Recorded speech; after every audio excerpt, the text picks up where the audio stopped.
رۆژنامە لە وڵاتێکی ئازاد پێزیکردنە ئۆجلانە.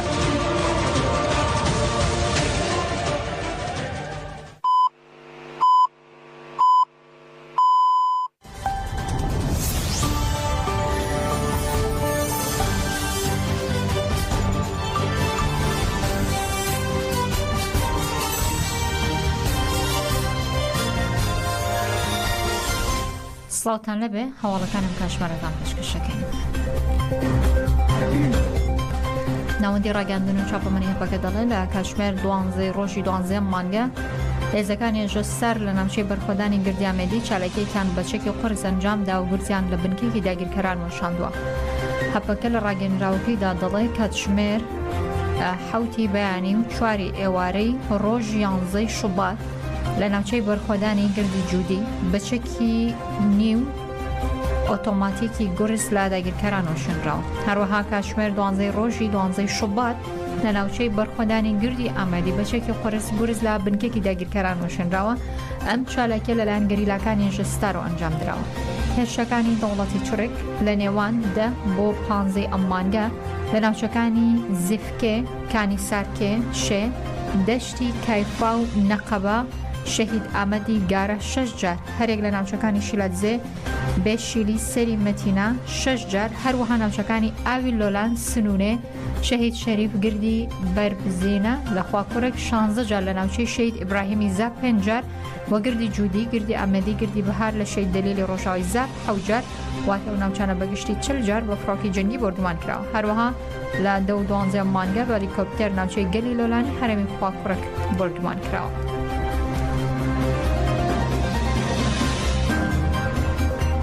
کۆمیتەی ئازادی ئۆجلان لە باشووری کوردستان دەڵێ هەر لایەنێک بڕواتە چوارچێوەی دژایەتی هەڵمەتی ئازادی بۆ ئۆجلان ئەوە بەدڵنیە پێشێلی پرەنسیبی ئەخلاقی نەتەوەیی دەکات. کۆمیتەی ئازادی ئۆجلان لە باشووری کوردستاندا لەبارەی ڕێگریکردن لە ئەنجامدانی گربوونەوە بە مەبەستی شەرمەزارکردنی پلانگەڕین و دەوڵەتی 15 شوبات کە دوێنێ لە شاری سلێمانی ڕێگریان لێکرا باسییان لەوە کردووە بە ئامانجی شەرمەزارکردنی 15 شوبات ساڵادی پلانگەڕین و دەوڵەتی دژ بە ڕێبەر عەبدوڵڵا ئۆجلان هاوشان ئەو هەڵمەتە گیانەی کە بۆ ئازادی ئۆجلان دەستی پێکرۆ بڕیار بوو لە شاری سلێمانی وەک زۆرێک لە شارەکانی کوردستان و جیهان ڕۆژی 15 شوبات وەکو ساڵانی دیکە و یادە بکرێتەوە. بەڵام گەلەکەمان چاوەڕێی ئەوە نەبوو کە لە ئیدارە و دەستگامنیەکانی شاری سلێمانی ئەویش ڕێگریکردن بوو لە ئەنجامدانی چالاکیەکە و باس لەوەش کراوە کە نەکە ڕێگری بەڵکو دوور لە هەموو پرەنسیبێکی دیموکراسی چەندین ڕۆژنامەوان ناچار بە دوورکەوتنەوە لە شەقامی سالم کراون دواتری زیاتر لە 30 کەس دەستگیر کراون کە لە ناویاندا هاوسەرەکانی تەبگەری ئازادی لەگەڵ 3 ڕۆژنامەوان هەبوون. و کۆمیتەی ئازادی ئۆجلان لە باشووری کوردستان باسی لەوەش کرۆر کە سولانێک بڕاتە چوارچێوەی دژایەتی هەڵمەتی ئازادی بۆ ئۆجلان ئەوە ئەویش بەشداری چوونەناو ئەو پلانگەڕەیە.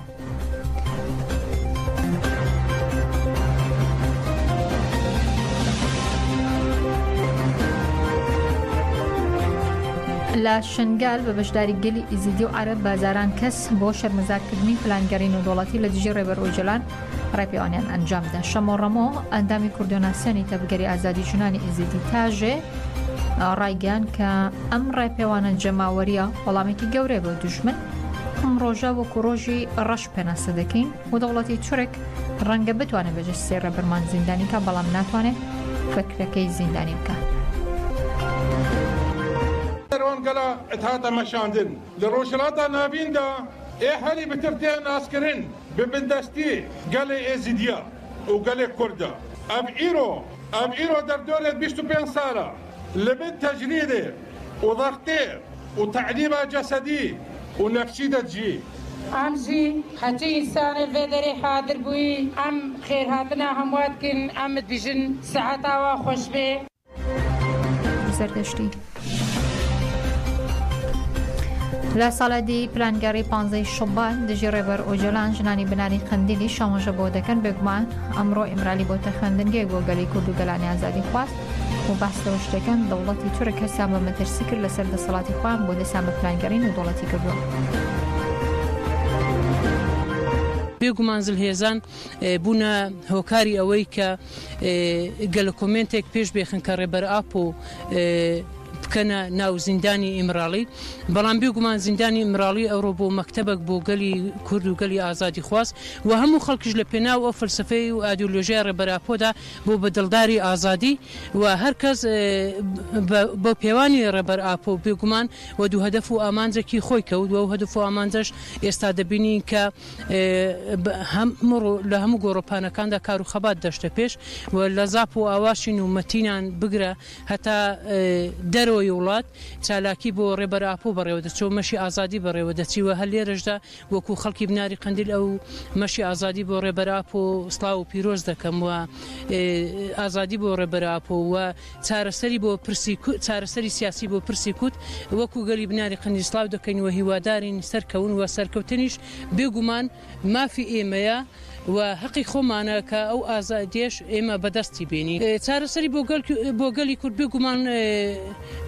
گەلی کورد پێویستە ببێتە گەلێکی نەتەوەی ببێتە گەلێکی نیشتیمانی گەلێکی میلی یەکدەنگ یەکدەست و ئەو یەکگرتنەش دەبێتە هۆکاری هەوێنی ئازادی گەلی کورد کە بتوانین یەک نیشتیمانمان هەبێ یەک دەنگمان هەبێ یەک وڵاتمان هەبێ ئەندیارە کەوتونە 25 ساڵ تێپەرچ و بەسەر پلانگێڕی نەونەتەوەیی سەر ڕێبەر ئاپۆ و دیارە ئەو تەجرید و ئەشکەنجە دیارەی کە کراوەتە سەر ڕێبەر ئاپۆ سەرۆکی گەلی کوردان کە دیارە ئامانج لەوەدا ئەوەیە کە ینی بندەستکردنی گەلی کوردان بەتایبەت وە گەلانی ئازادی خواست کە ڕێبەر ئاپۆ ینی بەو فەلسەفە و بەو سیستەمەی کە داینابوو سیستەمی کۆنفیدرالیزمی دیموکراتیک داینەوە بۆ نەک هەر بۆ گەلی کورد بەڵکو بۆ هەموو گەلانی بندەز و هەموو گەلانی ئازادی خواست ینی پێویست بوو بۆیە ئەنی دەوڵەتانی داگیرکرد دەوڵەتانی زلهێزان کە هەستیان بۆ مەترسیە کرد بۆ سەر نەک بۆ سەر گەلی بۆ سەر داگیرکارانی دەوڵەتی داگیرکەن بۆ هەموو گەلانی جیهان زانیان کە مەترسی هەیە بەهۆی ئەو سیستەمە و ئەو سیستەمەی کە دایناوە کە ئەو فەلسەفە و سیستەمی دیموکراتیک کە دایناوە ینی شوان داودی چاودێری سیاسی و ڕۆژنامەنووس باس لە گرفتەکانی بردم پێکهێنانی حکوومەتی خۆجێی کەرکووک دەکات و دەڵێ پارتیوێکێتی خاوەنی یەک گوتاری هاوبەشتین لە کەرکووکدا بۆ یە پەرتەوازیە شۆمەترسی لەسەر پێکاتەی کورد لە کەرکووکدا هەیە. کاتی عربی لە زگی پێکهاتەی تورکمانی ئەوەی زیاتر گرنگە ئێمە گەر بیبینین و ملاحەزەتی بینیمان کرد بێت تا ئێستا نەمانتوانیوە لە دوای ئەوەش یەک گوتار بین یانی عربەکان ئەگەر سێری خطابی عربەکان و سێری خطابی تورکمانەکان بکەی ئەوان یەکگرتووترن بۆ نمونە شەش کورسیەکەی عەرەب بەری سێ کوتلەی انتخابیە سێ لستی ڕکابەری یەکترین بەڵام باس لەوەکەن کە شەش کورسیان هەیە و بە شەش کورسی و ئەڕۆنە مفاوەزاتەوە لەگەڵ پێکهاتەکانی ترە تورکمانەکان هەرچەنە ناکۆکن لە نێوان ناکۆکی سیاسی قوڵ لە نێوان هەردوو باڵەکەی حەسەن تۆران و ئەرشە ساڵحی هەیە بەڵام وەکو تورکمان وەکو دوو کورسی تورکمان ئەڕۆنە گفتوگو بووە بەداخەوە کورد حەوت کورسی هەیە. ژمارەیەک لە چالاکوان و ڕۆژنامەوانان لە ناوخۆ دەرەوەی کوردستان ڕاگەندراوێکی هاوبەشان لەژێر ناوی یادی نادادی لە ساڵاتی سزادانی زیندانیانی بادینان ئەو ڕۆژەی ماسکی دیکتاتۆریەتکە و بەڵاو کردوتەوە و ڕای دەگەێنن هەر کەسێک کە بڕوای بە خەباتی مەدەنی و دیموکراسی هەیە کەیسی گیراوانی بادینان پێویستە بەی خۆی بزانێت چونکە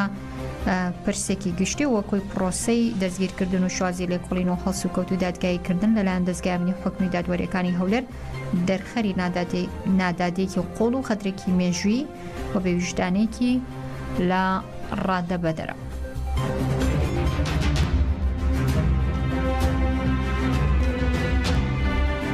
لە سێم ساڵیادی سزادانی گیراوانی بادیناندا ژمارەیەک لە چالاکوان و ڕۆژنامەوانان لە ناو دەرەوەی کوردستان لە ڕاگەندراوێکی هاوبەشدا بەناوی یادی نادادی لە ساڵاتی سزادانی زیندانیانی بادینان ئەو ڕۆژەی ماسکی دیکتاتۆریەتکە و ڕاگەنراویان بە شام بڵاو کردوتەوە.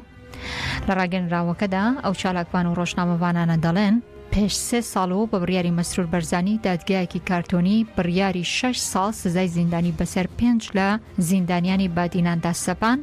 کە تاوەکو ئێستا وەک دیلی جەنگ مامەڵیان لەگەڵدا دەکرێت.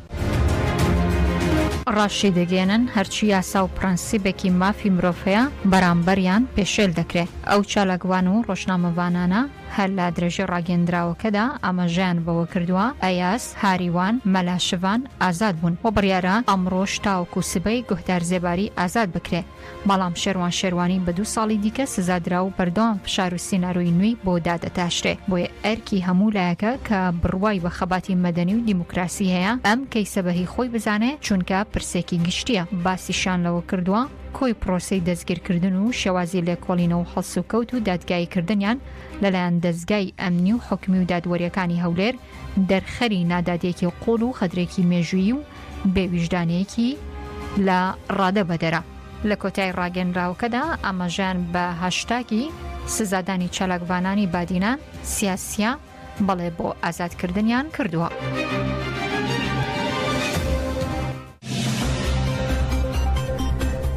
لەتیڤ ڕەشید دەڵێ پێویستە بڕگەکانی یاسای کچان و ژنانی ڕزگاربووی ئیزیدی کارا بکرێنەوە. سەرۆک کۆماری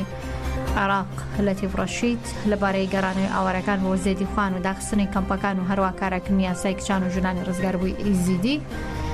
باسی لەوکرە پێویستە بڕگەکانی یاسای کچان و ژنانی ڕزگاربووی ئیزیدی کارا بکرێ گەر پێویست بوو گەڕانکاری لە بڕگەکانی یاساکەشدا بکرێ. ئەو دەڵێ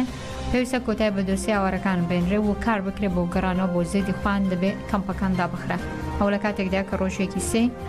2021 پەرلەمان عێراق پرۆژە یاسای ژنانی ڕزگاربووی دەستی داعشی پەسەند کردووە. جێگای ئاماژەیە ئاماژ لەم یاسایە قەرەبووکردنەوەی ڕزگاربووان بڕینەوەی موچە بۆ ڕزگاربووان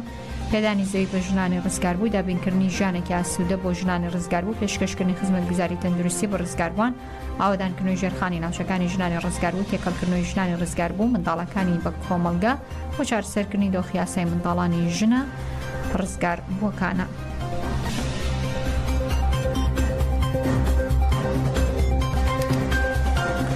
دەستەی پاراستنی کۆمەڵاتی لە وزارەتی کار و کاروباری کۆمەڵاتی عێراق دەڵێ زیاتر لە 150,000 پیاو هەن کە داواکاریان پێشکەش کردووە بۆ وەرگرتنی موچەی تۆڕی کۆمەڵاتی خوان وەکو ژن تەواو کردووە. ئەحمەد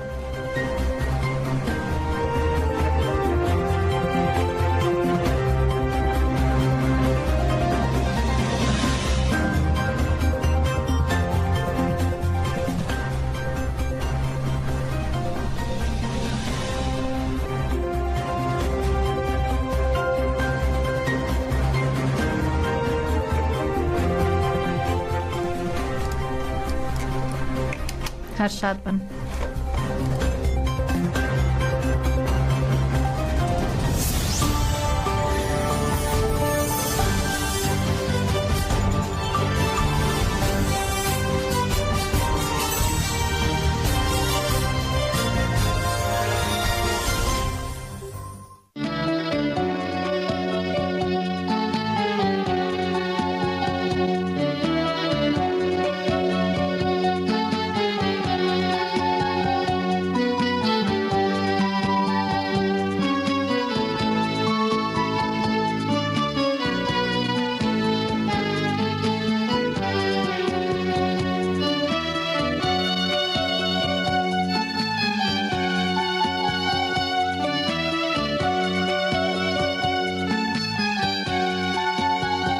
دریا دانشتو